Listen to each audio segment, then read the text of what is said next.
one batch of grape jelly made and canned, and I was so fascinated with the process because I've never done this before that I think I will do one more batch since I have half of the juice left. Now what it takes is 3 cups of juice, 4 cups of sugar, and 1 package of pectin. That's it. That's the whole, it's all the ingredients you need. So I've got my, the recipe claims that, the recipe says that you could make 3 pints with this recipe. I actually was only able to get 5 half pints as opposed to 6 half pints, but that could have been my fault that I skimmed off too much when I was skimming off the foam. So I'm going to do this process again. I've got 3 pint jars. I'm going to put it in pint jars this time as opposed to half pints. So I've got 3 pints and 1 half pint sterilizing, just in case I can't get 3 full pints again.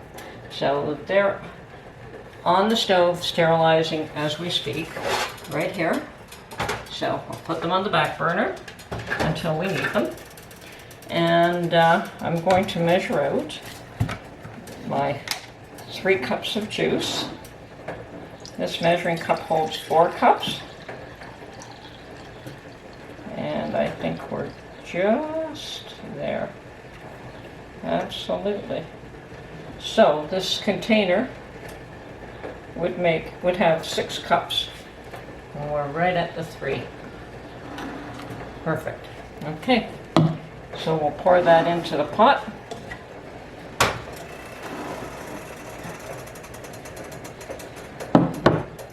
Actually pour it into the pot here where you can see it.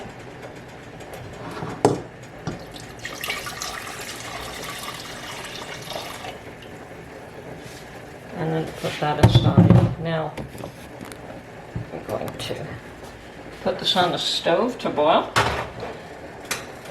Now what we have to do is boil just the pectin and the juice. You do not add the sugar until the pectin and the juice have come to a full boil. I understand that that could cause it not to set if you were to add the sugar ahead of time.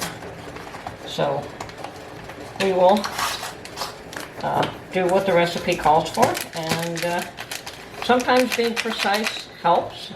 A lot of the time I am not precise and it doesn't really matter, but when you're making things like jelly that you've never made before, it's good to follow a recipe properly, especially with pectin. It's something that's fairly new to me. Now they also have homemade jams and jelly, strawberry jam. They don't have the recipe for jelly on this. I thought they would, but they have it just for jam. Okay.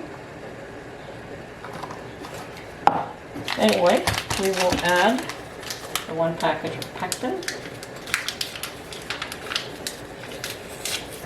Good thing I purchased 2 when I did, because that will allow me to finish this off and give them away as gifts. I intend to give the pint jars away as gifts because I certainly don't need 10 to 11 half pint jars of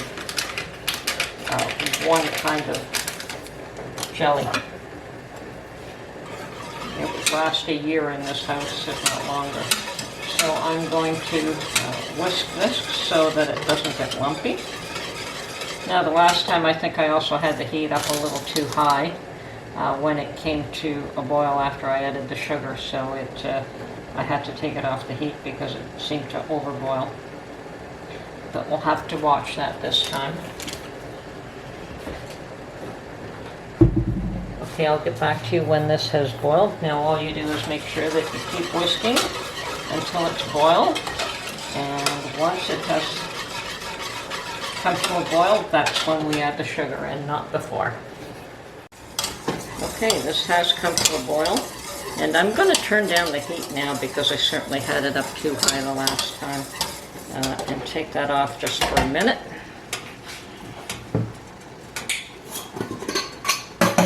I have pre-measured 4 cups of sugar in this mason jar. And I'm going to add it to this mixture. stirring the whole time.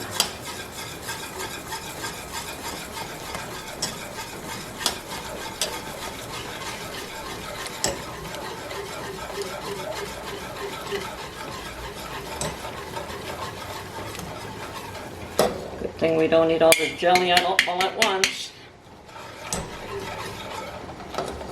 Okay. Now at this point we bring this back up to a boil, and that's going to take a few minutes, so I will come back when that has occurred. Okay, so this is just coming to a boil, and now we let it boil for 1 minute.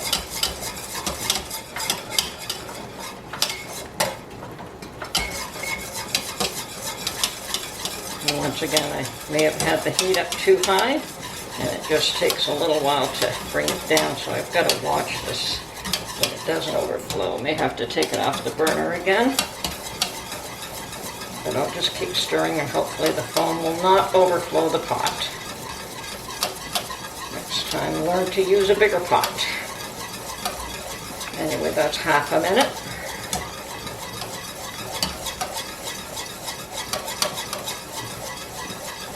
So far, so good.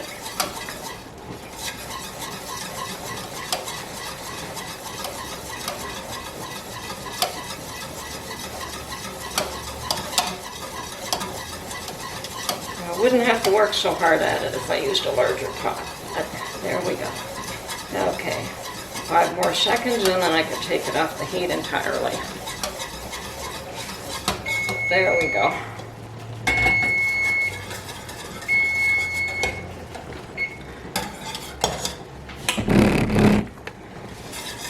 It's still bubbling, but it's not dangerous bubbling anymore.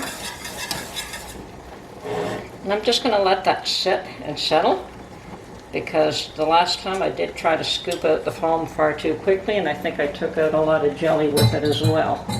Don't want to do that.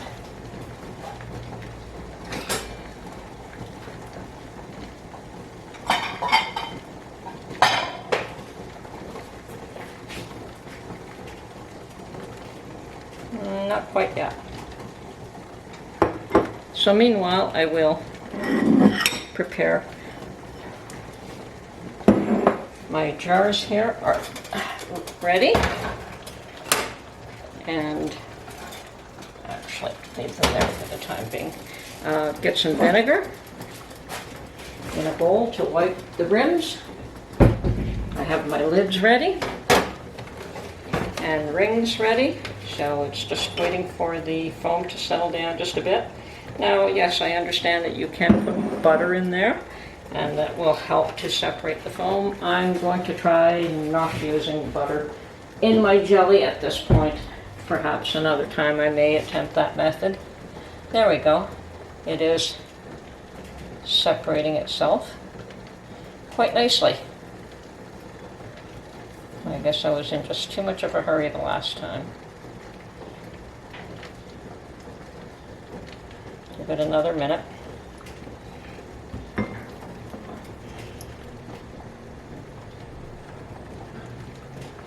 Literally, you just want to scoop off the foam. You don't want to give up the jelly.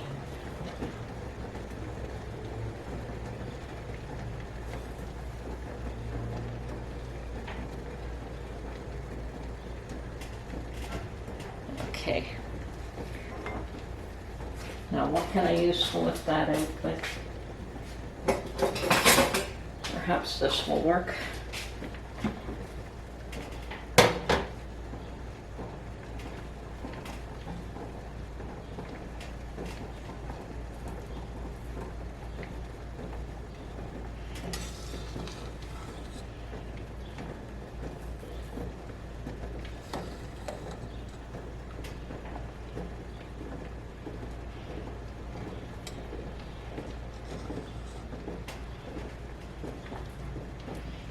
Coming out a lot nicer this time.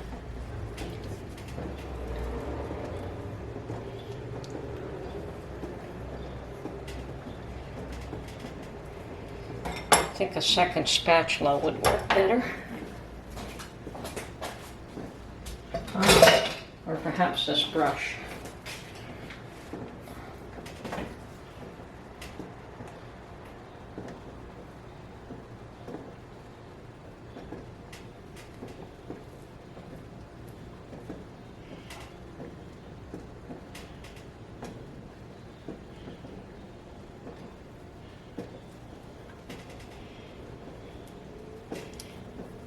Okay, let's try and round it all up again. Get it in one spot.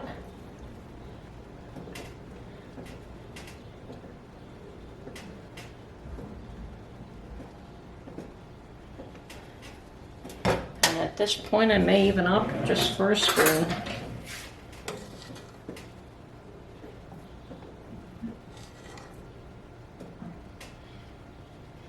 They ought to make a tool for this.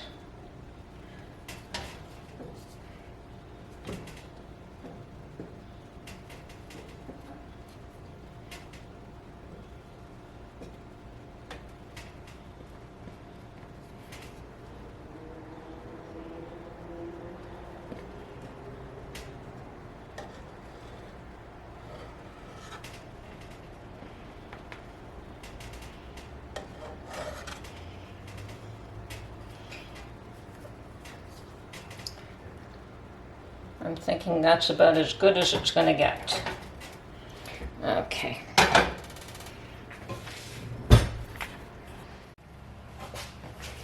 Okay, so once again we have our jars that have been boiling in hot water, sterilizing. And I'm going to find something to put this hot pot on. Get it closer to the jars. Okay, start here.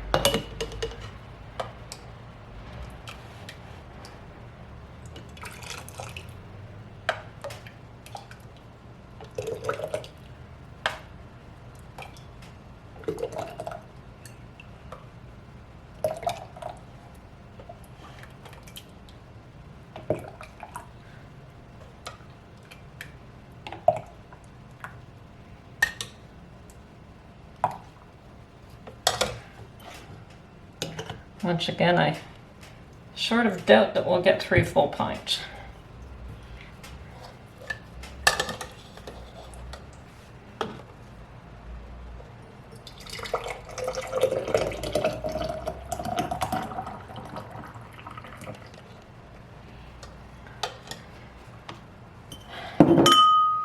No, I would definitely say just 2.5.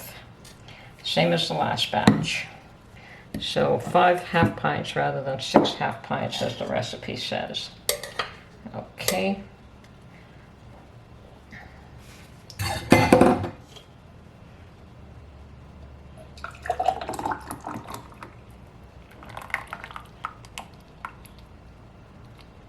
And it is gelling up already. I can see that process occurring as I'm pouring it.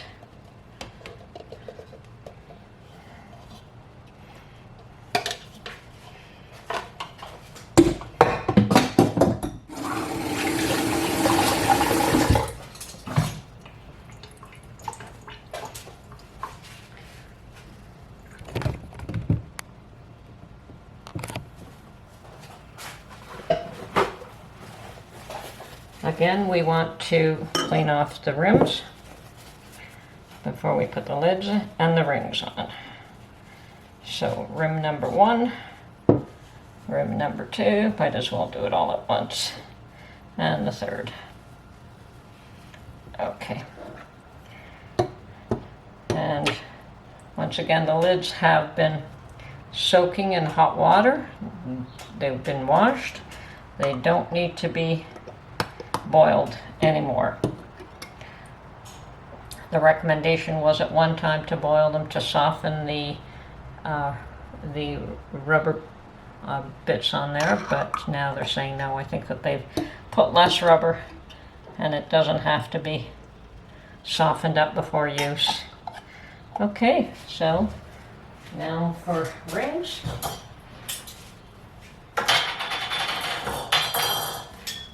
Get 3 of the best rings I have. I do reuse my rings all the time, and after a while they do tend to get pretty bad. Okay, this is the vinegar. It's going to go into the pot.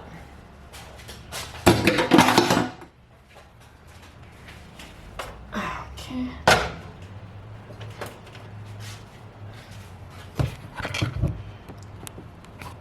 Now, as opposed to just making the jelly, we are also canning it. So I have a pot of water on, and I put the rest of the vinegar in the pot. And these jars are very hot, so I'm going to use a lifter to put them in there. And it's just water bath canning. It's not pressure canning. It's not required for jams and jellies. But we do need enough water to cover the tops of these jars, and that is covering successfully. So once this comes to a boil, then we will process it for 10 minutes. Meanwhile, I will tidy up and check my jam. This is still very hot, but yes, all the rings have sealed. And as it cools down, it will gel up even more. So I'm going to put those aside, make room for the new ones. So, with 1 jar of Welch's grape juice, at least the size that I bought, it will make, which is 6 cups worth. We've determined that I've poured 6 cups of that. It will make 10 half-pint jars of jelly, which is more than adequate. All right, thank you. So as I was cleaning up, I noticed that the foam gelled up just fine. As you can see, it's a nice firm little lump here that I can pick up. Another one there. So I have no qualms about the jelly firming up. Since this is one of the, well, maybe the first time that I've used Pectin successfully. I think I tried it once years ago, and total failure. So I gave up on trying to make anything with Pectin. But this was successful, and since I like jellies, I may try to do another one. We'll see how this turns out. You know, when the jelly has cooled, then I will taste it and see if I like it. And perhaps I'll make another kind of jelly.